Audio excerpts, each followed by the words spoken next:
À 3h28 du matin, dans le détroit de Kertch, 3 silhouettes sombres fendent silencieusement la surface noire de la mer à plus de 30 nœuds. Leur trajectoire est parfaitement rectiligne, leur progression implacable. Elles se dirigent droit vers le Slavan, dernier ferry ferroviaire encore opérationnel, assurant la liaison logistique vitale entre la Russie continentale et la péninsule de Crimée. À son bord, des quantités critiques de munitions et de carburant, indispensables au maintien des forces russes sur le front sud. Après une série d'attaques répétées, Moscou a perdu confiance dans le pont de Kertch pour le transport de charges lourdes. Le ferry est ainsi devenu une artère logistique essentielle, chaque traversée constituant un maillon critique d'un système déjà fragilisé. La dépendance de la Russie à cette ligne d'approvisionnement est désormais absolue.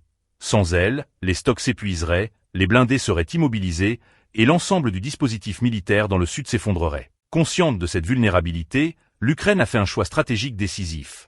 Éviter les affrontements frontaux coûteux et frapper plutôt les structures logistiques en profondeur. Le ferry Slavan n'est pas seulement une cible, il est un point de rupture potentiel. Un mois plus tôt, après avoir été gravement endommagé par des frappes de missiles, laissant notamment une brèche importante sur son flanc, le navire avait été retiré temporairement du service. Puis, contre toute attente, les attaques ukrainiennes cessèrent. Ce silence n'était pas un signe d'épuisement, mais une manœuvre calculée. Kiev laissa la Russie réparer le ferry, le remettre en état, et surtout le recharger massivement en carburant et en matériel. En 3 semaines, Moscou annonça fièrement son retour en service, sans soupçonner qu'elle venait d'entrer dans un piège soigneusement préparé. À 3h32, un drone UJ-22 apparaît à basse altitude, évoluant à seulement 25 mètres au-dessus de la mer. Sa signature radar est minimale, son émission réduite au strict nécessaire. Sa mission n'est pas d'attaquer, mais de collecter et transmettre des données. Dès sa détection, les systèmes russes réagissent immédiatement. Les batteries Buk M3 entrent en action,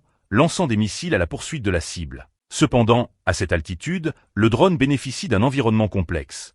Les réflexions radars sur la surface de la mer créent un bruit électromagnétique important, rendant la détection et le suivi instables. Face à cette difficulté, le commandement russe prend une décision cruciale. Activer les radars embarqués à pleine puissance. Cette décision, tactiquement compréhensible, s'avère être une erreur stratégique majeure. Les puissantes émissions radars balaient les interférences, mais révèlent en même temps la position exacte du navire, sa structure et même les signatures thermiques des zones sensibles, notamment les stocks de munitions. Pour les opérateurs ukrainiens, c'est une illumination parfaite de la cible. Les données recueillies, le drone coupe immédiatement ses émissions et disparaît. Sur les écrans russes, le silence retombe brutalement. L'incertitude s'installe, les opérateurs doutent de leur propre système. À 3h36, alors que l'attention reste focalisée sur le ciel, la véritable menace surgit de la mer. 3 drones navals Magura émergent et foncent à pleine vitesse, guidés par les signatures électromagnétiques fraîchement émises. Cette fois, la réaction russe est rapide et déterminée. Les systèmes Tor,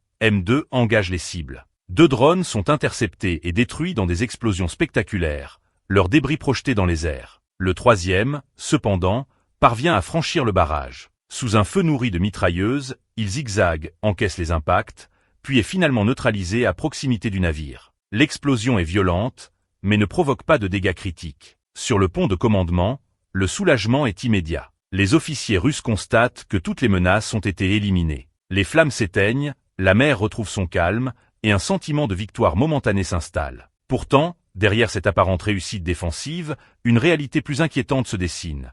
L'ennemi a testé, observé, et surtout compris. Le système de défense, en révélant ses propres signaux, a offert à l'adversaire une cartographie précise de ses vulnérabilités. Et dans une guerre où l'information vaut autant que la puissance de feu, cela pourrait bien être le prélude à une attaque autrement plus dévastatrice. Cependant, il se trompait lourdement. Du côté ukrainien, le silence persistait, un silence maîtrisé, stratégique, presque calculé au millimètre. Rien n'était laissé au hasard.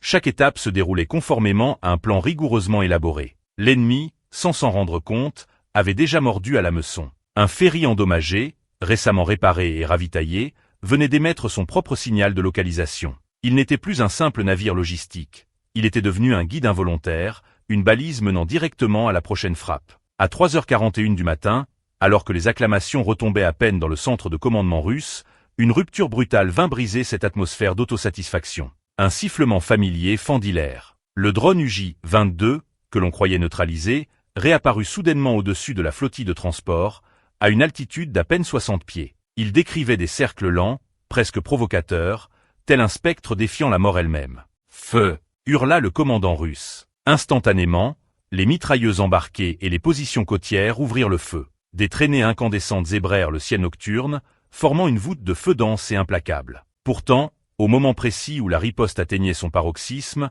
le piège se referma. Le drone UJ-22 déploya soudainement 3 drones FPV, avant de s'autodétruire dans un éclat aveuglant destiné à désorienter les défenses adverses. Les 3 engins se détachèrent de l'explosion comme des projectiles vivants, filant droit vers leur cible. Pendant un bref instant, les forces russes vacillèrent, mais leur réaction ne tarda pas. Le système de défense rapproché M2 verrouilla immédiatement les cibles. 2 missiles furent tirés, traçant dans le ciel des lignes de feu fulgurantes. En une fraction de seconde, 2 explosions éclatèrent.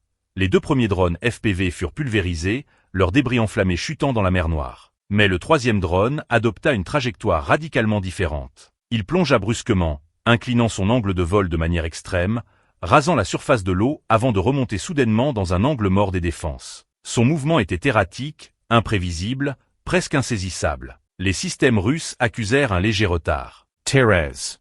Les mitrailleuses pivotèrent frénétiquement, mais trop tard. Le drone frappa avec une précision chirurgicale un point névralgique du système d'armes embarqué. L'explosion, brève mais dévastatrice, désintégra les composants électroniques et neutralisa une partie essentielle du dispositif de défense rapproché. En quelques secondes, une portion significative de la puissance de feu fut réduite au silence. Un nuage de fumée s'éleva. Puis, un relâchement, une illusion de répit. Les forces russes crurent avoir repoussé une attaque désespérée. En réalité, la pression ne cessait d'augmenter. La Russie se voyait contrainte de défendre sa dernière ligne d'approvisionnement, tandis que l'Ukraine intensifiait ses opérations asymétriques, visant méthodiquement les capacités logistiques adverses. Ce qu'ils ne percevaient pas encore, c'était l'épuisement progressif de leur système défensif. À 3h45, alors que les artilleurs rechargeaient leurs armes, une nouvelle menace surgit. 11 drones de type Beaver apparurent soudainement depuis le sud-ouest, surgissant de l'obscurité comme une meute coordonnée. Ils volaient à basse altitude, à environ 10 mètres au-dessus de la mer,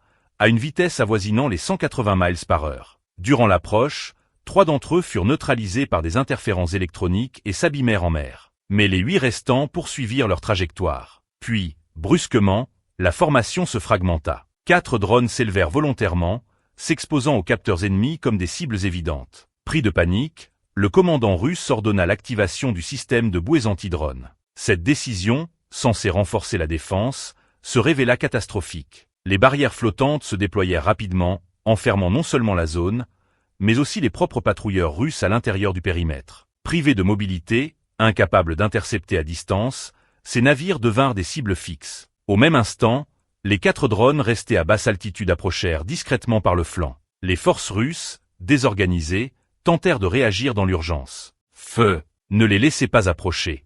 Les armes lourdes et les mitrailleuses ouvrirent le feu dans une cacophonie de détonations. 2 drones furent abattus dans des explosions spectaculaires. Un 3e fut intercepté par un missile avant d'atteindre sa cible. Puis vint l'instant décisif. Profitant de l'ouverture momentanée dans le dispositif défensif, le 4e drone identifia son point d'impact. Il plongea encore plus bas, frôlant la surface de l'eau, avant d'accélérer brutalement. En une fraction de seconde, il percuta le flanc du ferry, précisément à l'endroit de la réparation récente. L'impact ne produisit pas une explosion externe, mais une pénétration. La charge explosive s'enfonça dans la structure affaiblie, puis détonna de l'intérieur. Un craquement sec retentit, semblable à celui d'un métal déchiré. La plaqué de reparación ceda instantanément.